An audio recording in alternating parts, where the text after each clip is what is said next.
Video pesenda Islam, pemilik FB, VIJAYANSAVARINTHAN. Disyaki ada di luar negara.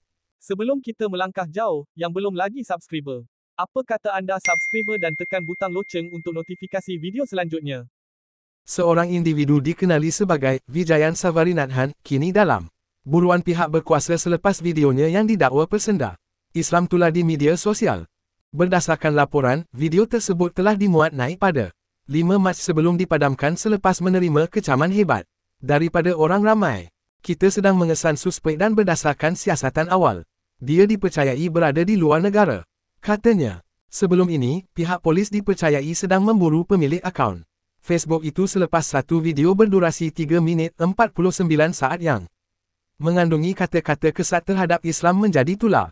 Laporan polis telah dibuat di Balai Polis Mancis, Pahang dan kes kini disiasat mengikut Seksyen 298 Kanun Keseksaan kerana menyebabkan ketidakharmonian antara kaum dan agama.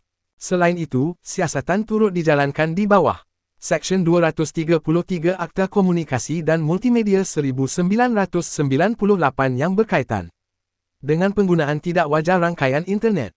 Difahamkan, video berkenaan dipercayai dimuat naik susulan kontroversi melibatkan penyampai sebuah stesen radio yang dikatakan menghina agama Hindu sebelum ini. PDRM memandang serius isu 3R, kaum, agama, dan raja, yang semakin hangat diperkatakan ketika ini. Tegasnya,